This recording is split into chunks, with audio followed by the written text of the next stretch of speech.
ते आरोपी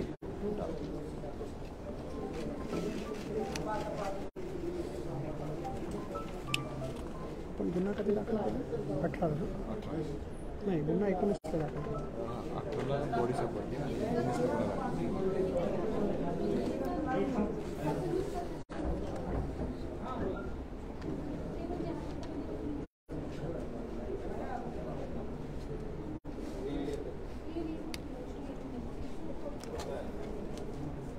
press note मिळालाय का सगळ्यांना?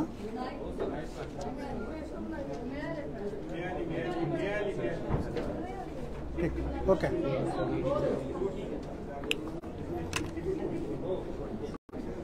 अठरा जून 2023 पोलीस स्टेशन वेल्हेच्या हद्दीत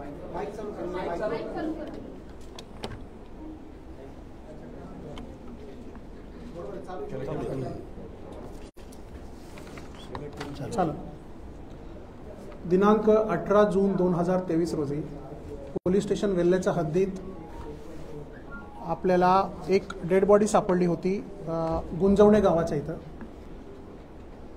त्या डेड बॉडीचा रितसर पंचनामा करून आम्ही एक एडी दाखल केली होती. पोस्टमॉर्टमच्या प्रिलिमिनरी रिपोर्टवरती 19 तारखेला शरीरावर जखम असल्यामुळे आम्ही मर्डरचा एक गुन्हा दाखल केला होता. कलम 302, 201 IPC चा समावेश त्यामध्ये करण्यात आला होता. त्या डेड बॉडीची ओळख पडली. त्याचं नाव दर्शना दत्तू पवार, वय 26 वर्ष असं निष्पन्न झालं. आणि परिस्थितीजन्य पुरावे आणि काही प्रत्यक्षदर्शी साक्षीदार यांच्या सांगण्यावरून ह्या गुन्ह्याचा मुख्य संशयित आरोपी राहुल हंडोरे, वय 28 वर्ष हे आहेत असं निष्पन्न झालं. राहुल हा सापडत नव्हता, कोणाशीही कॉन्टॅक्टमध्ये नव्हतं आणि घटना झाल्यापासून तो फरार होता. नाव निष्पन्न झाल्यानंतर आपण आपल्या LCBचे आणि पोलीस स्टेशनचे वेगवेगळे पथक बनवलेत आणि शेवटी त्याला काल रात्री उशिरा मुंबईवरून अंधेरी रेल्वे स्टेशनवरून त्याला ताब्यात घेण्यात आलेली आहे. त्याला अटक करण्यात आलेली आहे. त्यांना गुन्ह्याची कबुली पण दिलेली आहेत.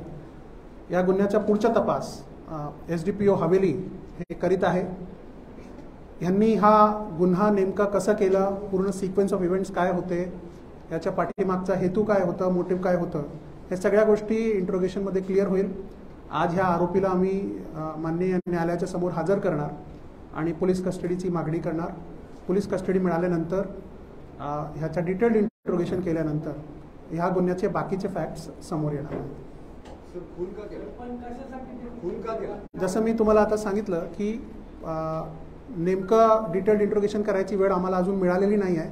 पण प्रायमा फेसी जे आम्हाला वाटते की त्यांनी ह्याला लग्नास नकार दिलं होतं आणि त्यामुळे ह्यांची खूप जुनी ओळख आहे. 5-6 वर्षापासून लहानपणापासून यांची ओळख आहे इनफॅक्ट. आणि ह्याला लग्न करायचा होता त्या मुलीबरोबर. त्यांनी नकार दिला म्हणून हा गुन्हा करण्यात आलेला आहे असा प्राथमिक माहिती आहे. पण डिटेल्ड इंट्रोगेशनमध्ये आणखीन काही फॅक्ट समोर येऊ शकतात. एकदा डिटेल इंट्रोगेशन झाला, नवीन काही समोर आला तर आम्ही तुमच्याबरोबर शेअर करू. एक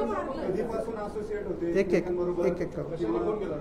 हां, आरोपीचा बॅकग्राऊंड असा आहे की आरोपी पण MPSCची तयारी करत होता आणि पुण्यात गेल्या काही वर्षापासून पार्ट टाइम जॉब्स करून MPSCचे परीक्षा पण दिले त्यांनी. सध्या तो फूड डिलिव्हरी सर्व्हिसेसच्या वेगवेगळ्या फूड डिलिव्हरी सर्व्हिसेसचा पार्ट टाइम जॉब करून एका रूममध्ये राहत होता आणि MPSCची परीक्षा देत होता. यांची ओळख जसं मी सांगितलं लहानपणापासून ओळख आहे. मुलीच्या मामाचं घर आणि आरोपीचं घर हे समोर समोर असल्यामुळे लहानपणापासून यांची ओळख आहे.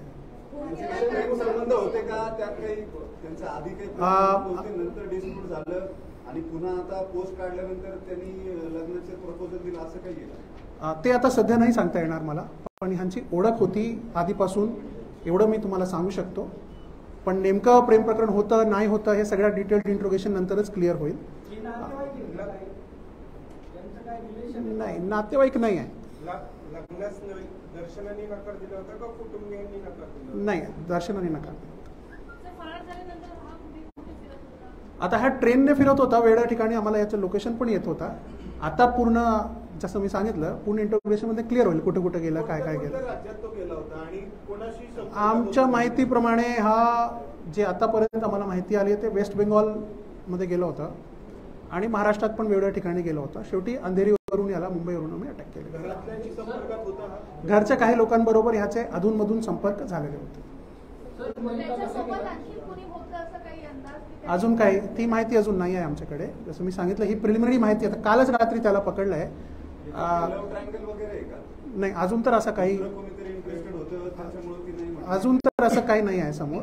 काही असं समोर आलं तर मग तुम्हाला सांगण्यात येईल. आरोपी अंधेरीकडे आला होता तिथे कुठून त्याला पण कशा प्रकारे ताब्यात घेतली तिथे काय करत होता तो?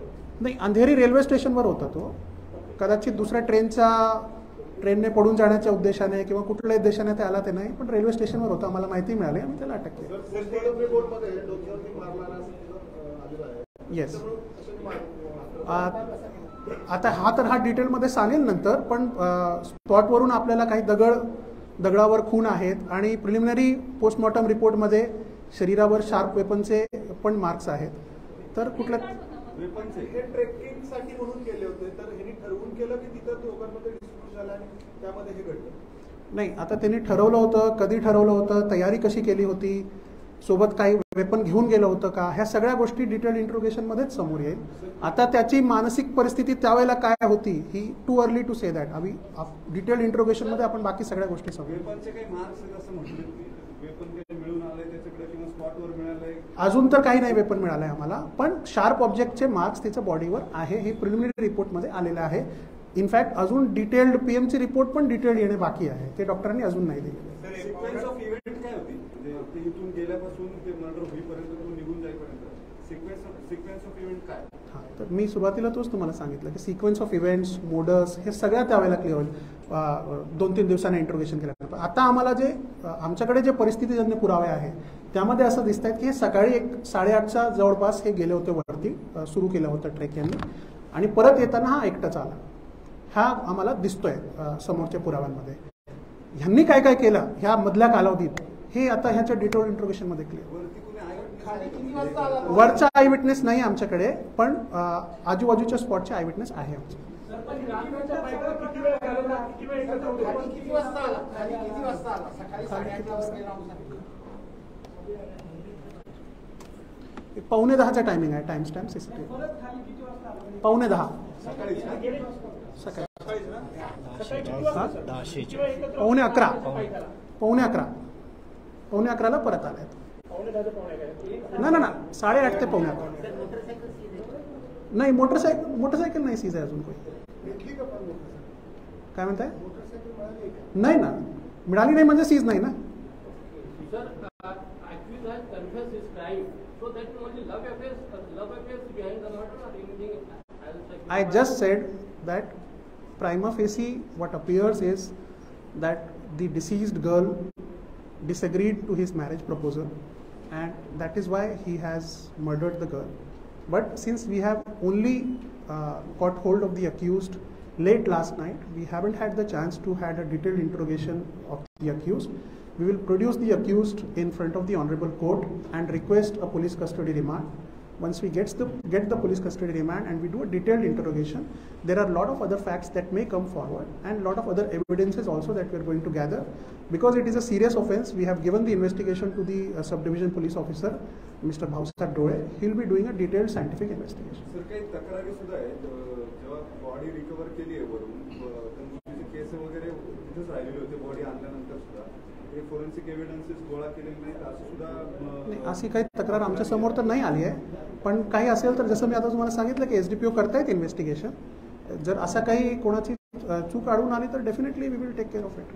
कालपर्यंत परवापर्यंत तिथं केस तिचे तशीच होते. We will like I said, आता आमच्याकडे तर अशी काही ऑफिशियल कंप्लेंट नाही आहे. We have done the best that we could have. स्पॉटवरून सगळ्या पंचांना घेऊन जाऊन सगळं आम्ही केलेलं आहे. तरी काही कमी राहिलेली असेल तर वी विल एक्झामिन इट. तुम्ही कन्व्हिन्स करायचा प्रयत्न करत होता नातेवाईकांच्या मार्फत आरोपीला जो पळून जात हे होता? काही आम्ही आमच्या सगळ्या आरोपींना ट्रेस करण्यासाठी आमच्या परीने जे काही शक्य होतं ते आम्ही सगळं करत होतो, तेवढं मी सांगू शकतो.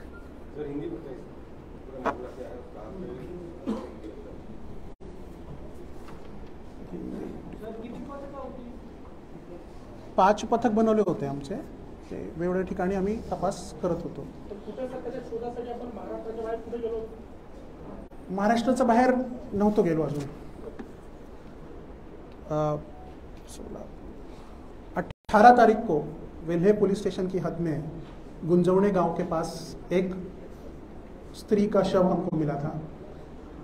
उस समय हमने एक एडी दाखिल करके उसको शव विच्छेदन के लिए भेजा था. शव विच्छेदन की रिपोर्ट में, शव विच्छेदन की प्राइमरी रिपोर्ट में बॉडी पर कुछ जख्म के निशान थे, जिसके आधार पर हमने वहाँ पर 302, 201 आईपीसी ये खून का गुनाह वेल्हे पुलिस स्टेशन में दाखिल किया था.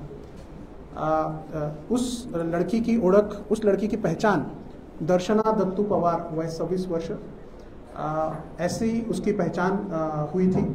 और जो हमको घटनास्थल से कुछ पुरावे मिले, कुछ जो प्रत्यक्षदर्शी देखने वाले विटनेस थे, उसके आधार पर हमको ये क्लियर हुआ कि इसका प्राइम सस्पेक्ट है राहुल हंडोरे, जो घटना के समय से ही गायब था और किसी के भी संपर्क में नहीं था.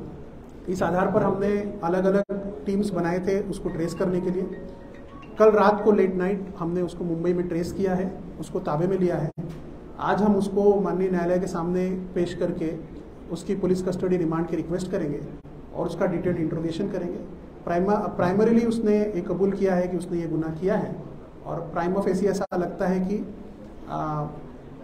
जो मृतक लड़की है उसने इसके शादी के प्रपोजल को ठुकराया था, इसलिए वो गुस्से में आके इसने वो खून किया है. पर इसका डिटेल्ड इंट्रोगेशन जब हम करेंगे तो आगे के बाकी सारे तथ्य जो हैं वो हमारे सामने आएंगे. धन्यवाद. उसका मोबाइल लोकेशन अलग अलग जगह आ रहा था, अलग अलग जगह से कुछ साइटिंग्स भी आ रहे थे और मेरे ख्याल से वेस्ट बंगाल में, महाराष्ट्र में, ऐसे अलग अलग जगह वो गया था. कल रात को उसको हमने अंधेरी रेलवे स्टेशन के पास से अरेस्ट किया. धन्यवाद. Thank you.